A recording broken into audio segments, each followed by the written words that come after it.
All right, back here with tour director and CEO Jeff Spring. Big movement this year from a very revered course in Blue Lake to a newcomer on tour, Glendoveer. Just wanted to give you a chance to kind of talk about the process behind that and some of the advantages that you found. Yeah, I mean, first of all, it was not our choice. You know, we want to be at Blue Lake. We wanted to be there. That's where we were in 2019. That course was the impetus for founding this event in 2019. You know, one of the transformative moments in my disc golf career was at the 2014 World Championship there. I was there. I saw the 3,000, 4,000 plus people that were out, and I saw Paul and Ricky, you know, making magic in that playoff, and said, this course, you know, is incredible. This city is incredible. The disc golf scene here is incredible. So when I got an opportunity to kind of found and run an event here with all the great people, Portland disc golf, like Dustin and Zoe, Brian Cole, Stumptown, all the folks that help Stumptown and make it go. I said, yeah, awesome. Let's go to Blue Lake. Blue Lake deserves a yearly event. So I can't really speak more highly of that course. It's awesome. So coming here is also awesome, but it was out of necessity, and I think that's something that I hope everybody understands. It was 6 weeks ago that we had to make the final call because Metro Parks said we can't confirm your reservation still after weeks and weeks of bugging them, saying, hey, can you confirm this? Are we good to go? But the COVID restrictions on their staff and their operation just was going to extend to July, and I couldn't get any movement. I even took it up the chain, went to the Metro Parks, council, or tried to do everything we could. But we love Metro Parks. We understand where they're coming from. We had a couple of backup venues, and this was the one that gave us the opportunity. And yeah, I'll leave it there. But happy to talk more about this great venue as well. Yeah, what you said, you had a couple candidates that you chose this one out of. What are some of the criteria that you really focus on when you have to make these moves, and what was it about Glendoveer that won you over?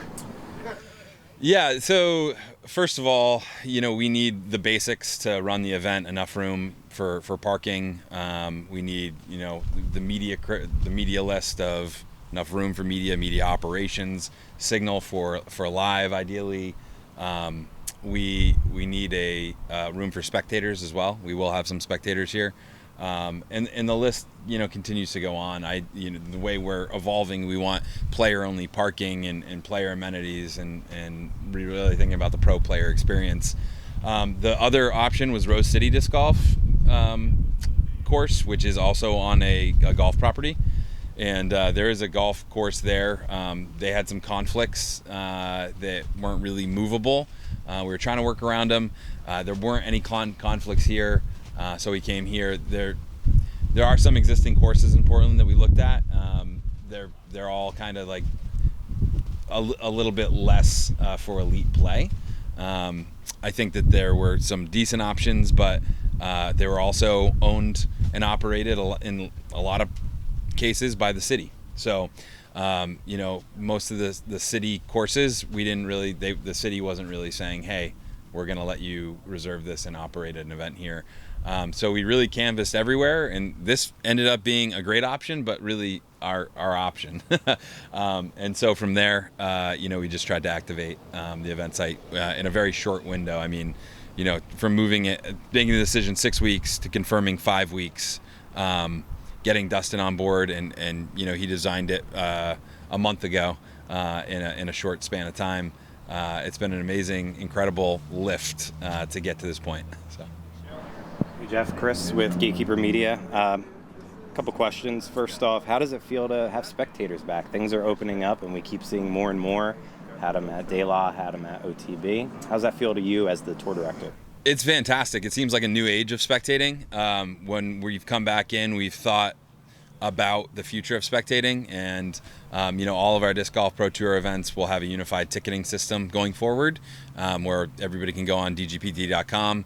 They'll all have tickets. We find that that's the best way to show the value, and they're all selling out. And we don't want it to be a burdensome fee at all. We want crowds to come out, but at the same time, it's a great way to communicate with spectators beforehand, track them, know how many people are going to come on site, plan spectator areas, plan crowd control. And so that's a big takeaway. It feels great to have them back, but now we have infrastructure and planning in place to not just say like, ooh, let's see who shows up, and I think that that's a big win and something that we're going to stick with as we come fully out of COVID. Awesome. One more question. As the sport grows, the Pro Tour grows, and everything's growing, could you go into the conflicts and kind of the balancing of the infrastructure and having the right venues, but also providing courses that the pros are happy about and want to continue to play? Could you just go in a little bit into that balance that I'm sure is very tough? Yeah, well, what I'll say is that this event is unique in the short time frame, but it definitely falls into the realm of your question in that we're on a golf course, and we know that there's a wide array of opinions on tracks that we play, and we can't please everybody. However, going forward, when we look at the pro game, it is pretty unified on the touring professional level that they'd like to see purses grow. They're the object of fans' attention, and they provide a lot of eyes for the sport. A lot more media is coming out to cover them, and we want to grow purses for the players. So they're competing for more, so more touring players can stay on tour, so that those payouts go deeper and are more meaningful. So when I think about it that way, it means more spectators, because we've definitely seen not only the impact of the feel and the vibe and the excitement, but also the impact of having gate revenue. So gate revenue is allowing us to grow the purses. Our minimum this year for added cash is $15,000. Every event has done 20 to 25 to 30 to 33,000 in the case of Vegas added cash. And in some cases, that's solely due to like having spectators on site and having that gate. So getting back to your question, we need facilities that can have a lot of people on site, that can have enough room for media crews to come and film the players, to have professional facilities where players aren't getting mobbed in the parking lot, where we can set up autograph lines, separate the players for a professional experience from the parking lot to the practice range to the course, back to their car and out of here. We want them to have that space to be professionals. We also want the space for the spectators. So when you look at it that way, the course is a central element. We need to focus on course design. We're going to be collaborative with the players like Dustin on figuring out what course design works and what the future of course design evolves into.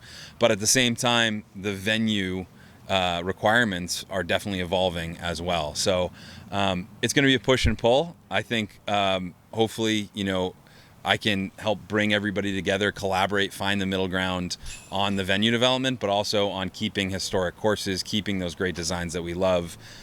We don't want to get away from like what disc golf is. I'm from Vermont. I grew up with woods golf and playing tight lines, and I love to see it. And you can see, it's a topic of discussion.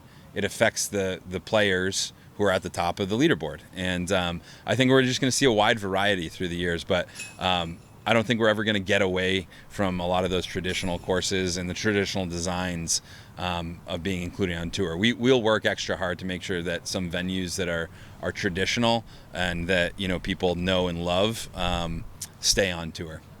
Sweet. Thanks for your time. Appreciate that. Thanks, Jeff. Appreciate it. Thanks, guys.